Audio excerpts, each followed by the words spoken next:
Okay, next ये था कि हमने उसकी जो एक पार्टिकल था उसकी हमने कर्वेचर ड्रिफ्ट फाइंड कर ली है। अब कर्वेचर ड्रिफ्ट फाइंड करने के बाद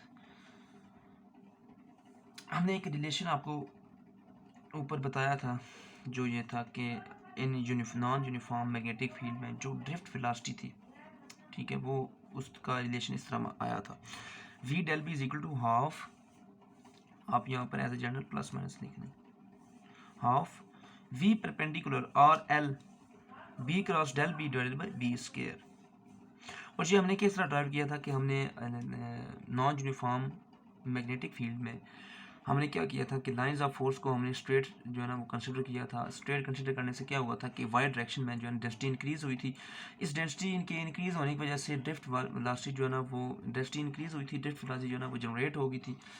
अब ये जो ड्रिफ्ट वेलोसिटी थी ये क्योंकि the opposite direction of ions and electrons, जो ड्रिफ्ट वेलोसिटी थी वो परपेंडिकुलर थी डेल बी और बी पर, ठीक है, वो परपेंडिकुलर थी डेल बी और बी पर। तो ये रिलेशन हमारे पास आया था ड्रिफ्ट वेलोसिटी का in the presence of non uniform magnetic field. अब क्योंकि हमने कर्वेचर ड्रिफ्ट फाइंड करनी है उस कर्व बी में, बेसिकली हमने कर्वेचर ड्रिफ्ट फाइंड कर लिया, अब उस कर्व बी में उसकी क्या जो है ना वो मूवमेंट होगी तो वो भी हमने फाइंड करनी है। तो उसके लिए हमने इसका थोड़ा सा सहारा लिया है। अब क्योंकि हम किसी एक कन्फाइंड स्पेस की बात कर रहे हैं, कन्फाइंड स्पेस में हम सपोज कर लेते हैं एक एज इन वैक्यूम। आपको पता है कि जो कन्फाइंड स्पेस में अगर हम किसी को फाइंड करना चाहें, किसी कन्फाइंड स्पेस का मतलब है कि किसी ऐसी चीज़ में कि एक लाइक ए पाइप हो जाए, तो पाइप में जितनी मूवमेंट होती है उसकी एक मैथमेटिकल हम इस तरह लिखते हैं कि डेल क्रॉस जो बी होगी वो ज़ीरो की इक्वल होगी, ठीक है। ये MSc सेमेस्टर 4 में एक कोर्स है फ्लूइड मैकेनिक्स, तो उसमें इसके बारे में काफ़ी चीज़ें हैं कि कन्फाइंड स्पेस में जब हो तो उसको मैथमेटिकल किस तरह लिखेंगे। तो यहाँ पर बेसिकली मैं मैग्नेटिक फील्ड को ले रहा हूँ वैक्यूम में, तो del cross B is equal to zero हो जाएगा। ओके, अब डेल क्रॉस बी ज़ीरो हो जाएगा तो यहाँ से हमें इसकी सिलेंड्रिकल फॉर्म निकालनी है। सिलेंड्रिकल फॉर्म हम क्यों निकाल रहे हैं? सिलेंड्रिकल फॉर्म इस वजह से निकाल रहे हैं कि यहाँ से हम इस बी की वैल्यू को फाइंड आउट कर सकें, ठीक है। इसको हमने फाइंड आउट करना है, वो फाइंड आउट करना है according to using the concept of cylindrical coordinates. Cylindrical coordinates आपने थर्ड सेमेस्टर में हमने पढ़ा हुआ है कि हम किस तरह जो है ना वो सिलेंड्रिकल कोऑर्डिनेट्स कर सकते हैं। पार्शियल डिफरेंशियल इक्वेशन में एक टॉपिक था इसका, तो बहरहाल मैं यहाँ पर इसका कंसेप्ट यूज़ करूँगा। अब क्योंकि आर थीटा और जेड में है, सिलेंड्रिकल कोऑर्डिनेट हम निकालने आर थीटा और जेड में, ठीक है। तो फर्स्ट ऑफ ऑल क्योंकि क्रॉस प्रोडक्ट है तो इनका मैग्नीट्यूड के बारे में डिस्कस करेंगे, और जस्ट इसकी जो कंसेप्ट में यहाँ पर यूज़ करना है वो आपने समझना है। प्लस थीटा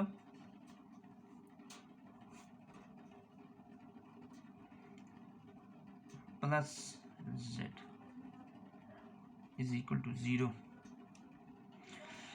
अब यहाँ पर अगर आपने इस चीज़ को याद रखना है, कई बंदों को मसला हो जाता है, बहुत से स्टूडेंट्स को मसला हो जाता है कि वो सिलेंड्रिकल कोऑर्डिनेट्स में कंफ्यूज हो जाते हैं, ठीक है। उसकी ड्यूरेशन करते करते टाइम गुजर जाता है और टाइम इतना होता नहीं है।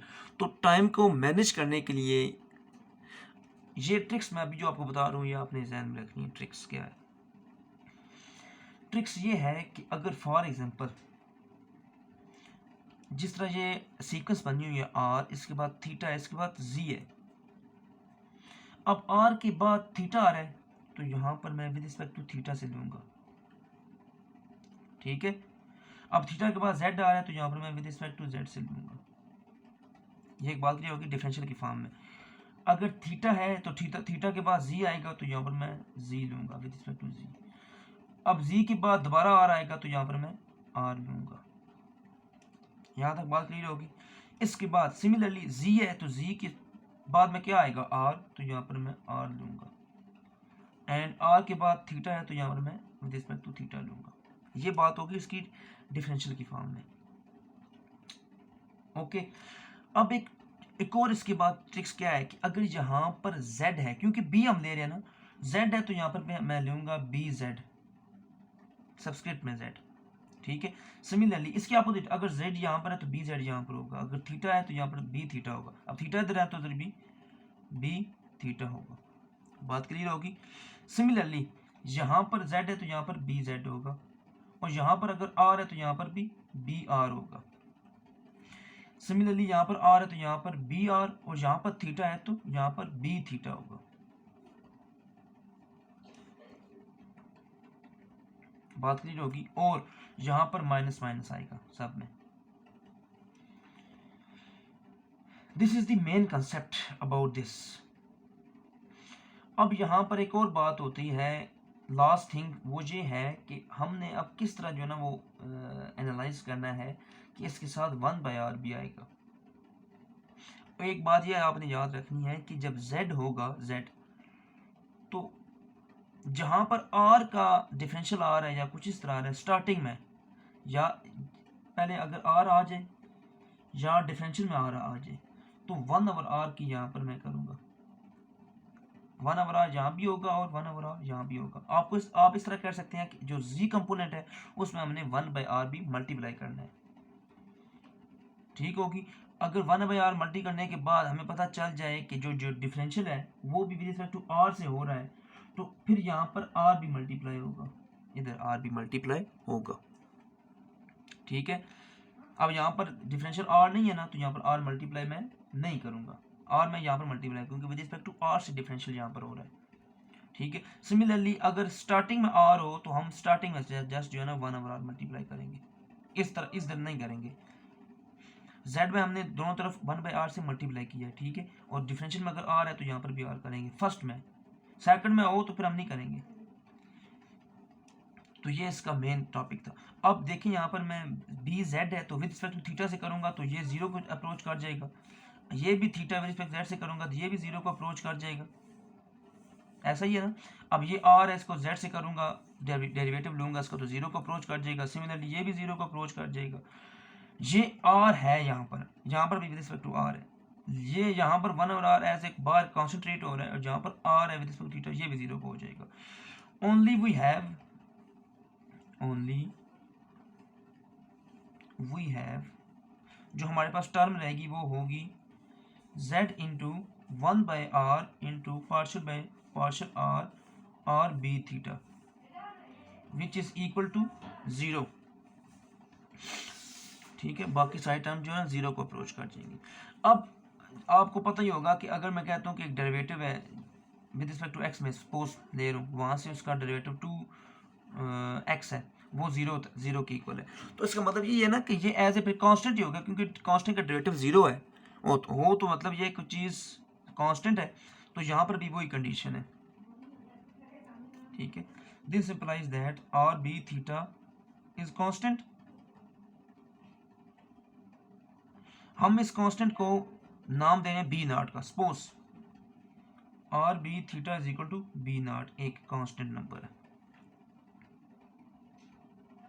और यहाँ से क्या होगा फिर बी थीटा जो है वो हमारे पास बी नॉट बाई आर आ जाएगा, ठीक है।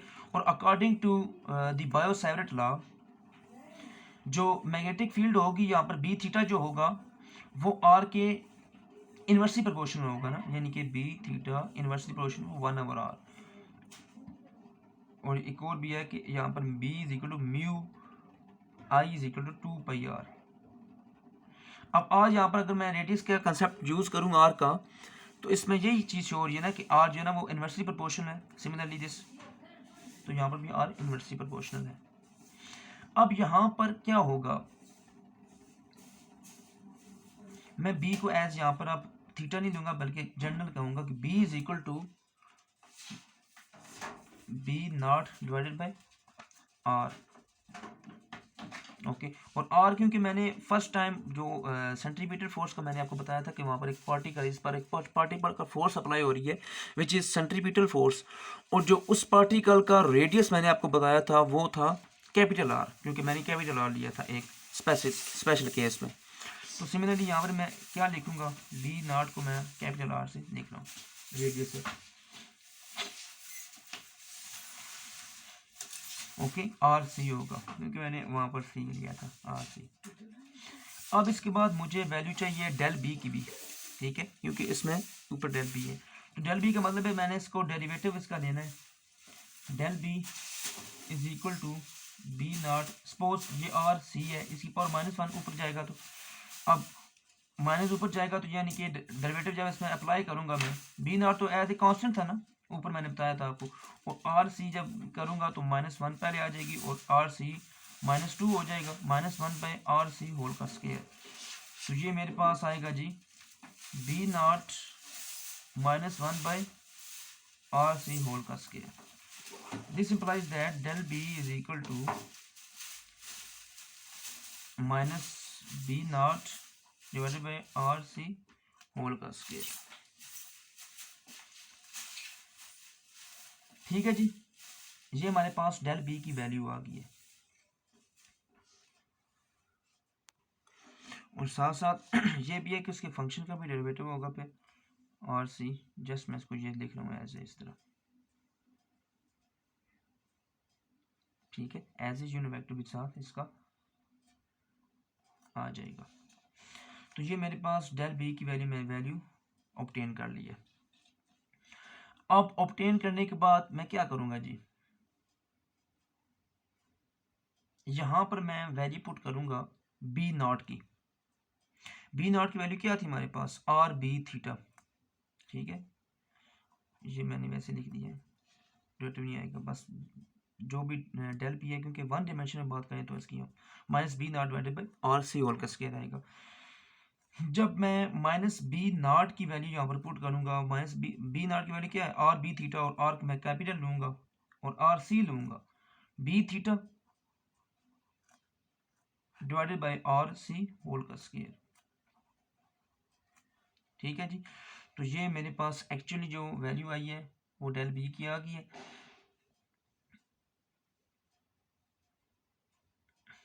ओके जी, अब मैं इसको मज़ीद ये लिख सकता हूँ कि हमारे पास जो वैल्यू है बी की वो है, अब बी थीटा नहीं, मैंने बी जीरो नॉट लेना है, यहाँ पर बी नॉट लेना है। थीटा से मतलब यह है कि वो किसी जो है ना वो इसे क्या कहते हैं एंगल पर, क्योंकि सेंट्री कोऑर्डिनेट में मैंने थीटा जी और इसका जो है ना कंसेप्ट यूज़ किया था, तीनों कोऑर्डिनेट्स बी थीटा जी का।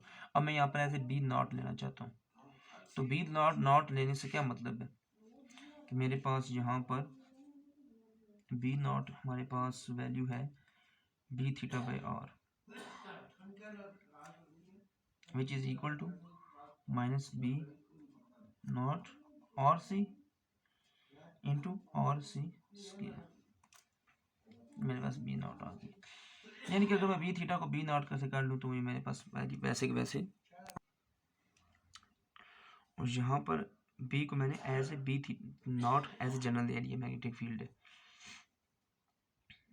ओके, अब हमारे पास डेल बी की वैल्यू फाइंड हो गई है, बी की भी वैल्यू फाइंड हो गई है, क्योंकि हमने डेल क्रॉस बी लिया था और यहाँ से बी की मैंने वैल्यू फाइंड करनी थी। बी की मैंने वैल्यू फाइंड करनी है by using the concept of, इसको कन्वर्ट करने से सिलेंड्रिकल फॉर्म में कन्वर्ट करने से के बाद हमारे पास बी की वैल्यू आ गई थी।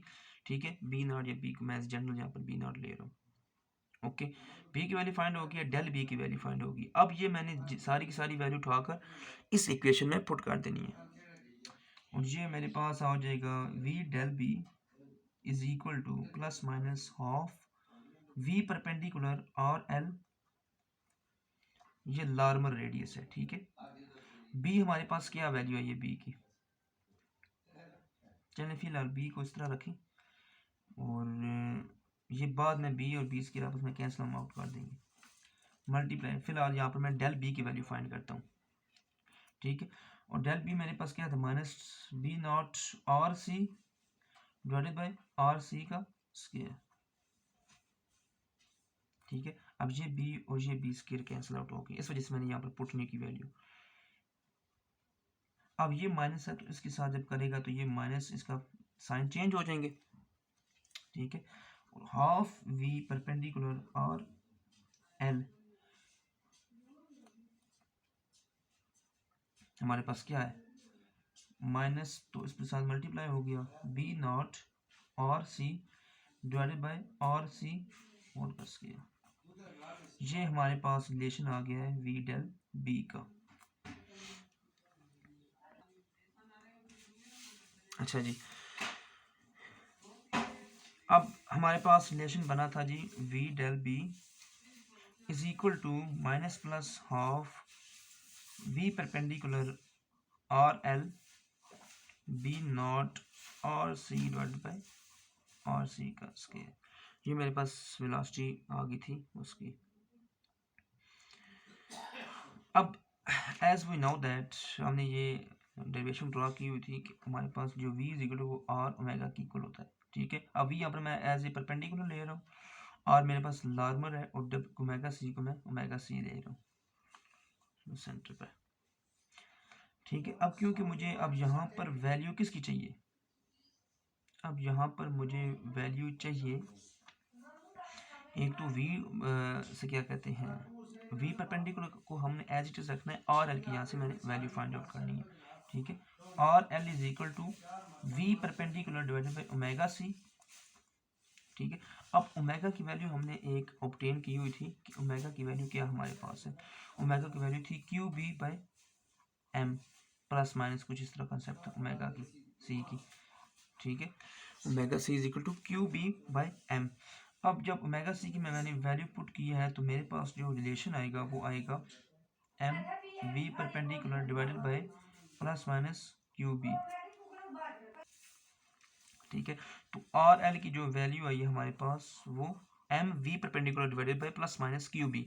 जब ये वैल्यू मैं इसमें पुट करूंगा तो मेरे पास V del B is equal to minus plus half V del V perpendicular और एल की वैल्यू क्या है M V perpendicular divided by plus minus Q B into B not और C divided by R C whole square.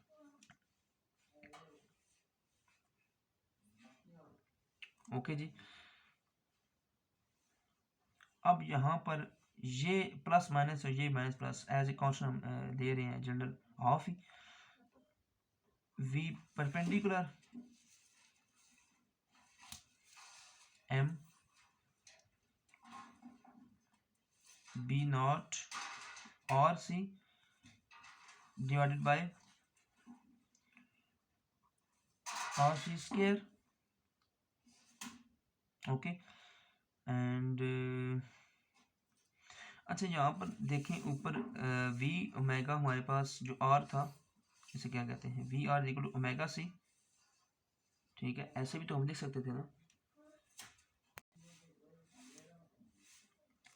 Okay, तो ये मेरे पास V are था लेकिन रिलेशन हमारे पास वी और ओमेगा है तो यहाँ पर मैंने और एल की वैल्यू लेकर इसमें पुट कर दी है। अब ये वी परपेंडिकुलर और ये वी परपेंडिकुलर आपस में मल्टीप्लाई होंगे तो ये वी परपेंडिकुलर का स्क्वायर एम इंटू बी और यहाँ पर बी भी था। ठीक है, यहाँ पर भी बी आएगा, ये मेरे पास रिलेशन बन जाएगा क्यू बी का स्क्वायर। ओके जी, ये हमारे पास रिलेशन आ गया वी डेल बी का। इसमें मैंने पुट की है वैल्यू किस किस की, एक तो मैंने डेल बी की वैल्यू पुट की है, इसके बाद मैंने इसमें पुट की है वैल्यू ऑफ और एल की। तो जो मेरे पास रिलेशन बना है वो ये हमारे पास रिलेशन आ गया। अब क्या करना है, हमने ऐड करना है इस रिलेशन को और वो रिलेशन जो हमारा आया था वेलोसिटी आई थी वी आर जिसमें हमने सेंट्रीपिटल फोर्स को ऐड किया था, वो जो वेलोसिटी आई है और ये जो वेलोसिटी आई है, ठीक है, इस दोनों को हम ऐड करेंगे क्योंकि वो तो कर्वेचर ड्रिफ्ट थी ना जो हमें रिलेशन निकाला था और ये अब उसकी जो कर्वेचर ड्रिफ्ट है in the presence of magnetic field curve B जो है। ठीक है, कर्व बी में जो रिलेशन है वो हमारे पास ये है जिसमें आर सी रेडियस है और वी जिसकी जो वेलोसिटी है बी नॉट एज ए हमने वहाँ पर पार्टिकल लिया जिसकी वो वेलोसिटी होगी मैस उसका एम है।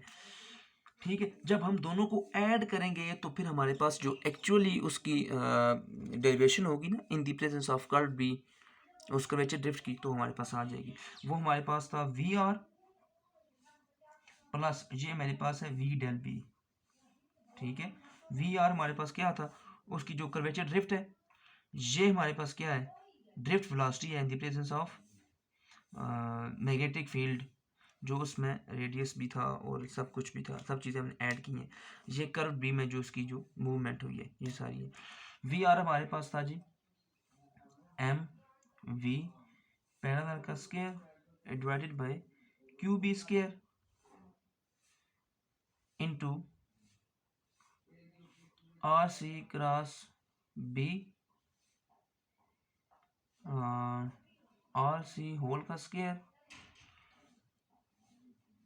Plus minus half M V perpendicular square R C multiply B, ठीक है, divided by Q B square R C square, ठीक है। यानी प्लस माइनस लिखा है मैंने यहाँ पर, ऐड करें हम as a general plus minus रखा है। ये वैल्यू थी वी आर की और ये वैल्यू है इसकी वी डेल बी की। अब यहाँ से मजीद सिंप्लीफाई करने के लिए हम क्या करेंगे,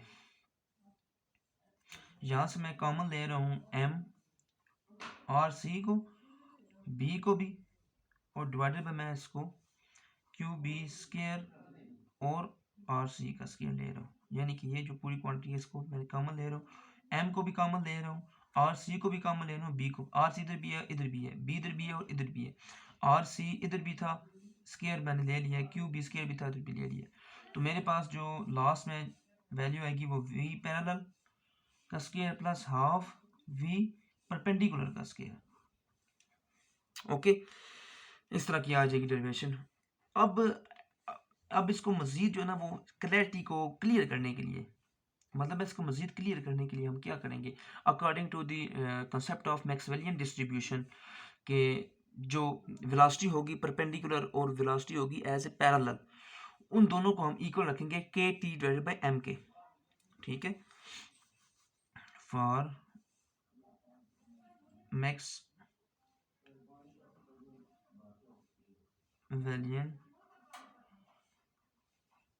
डिस्ट्रीब्यूशन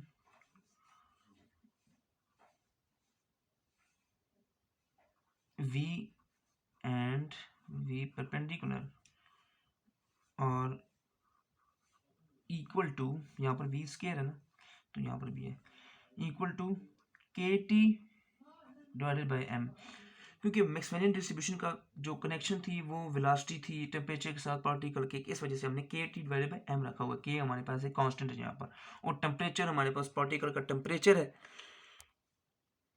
ठीक है, उन पार्टिकल्स का टेम्परेचर है टी, और एम एज ए मैस है, जो टेम्परेचर है वो उनकी मैस को डिवाइड कर रहा है। तो ये जो हमारे पास इक्वेशन, इसको मैं बी नेम दे रहा हूँ, ये हमारे पास जो इक्वेशन आएगी इसमें मैंने जब ये पुट करूंगा तो मेरे पास V R plus V del B is equal to M R C cross B multiply Q B square R C square, और ये मैंने रखा है इक्वल जी दोनों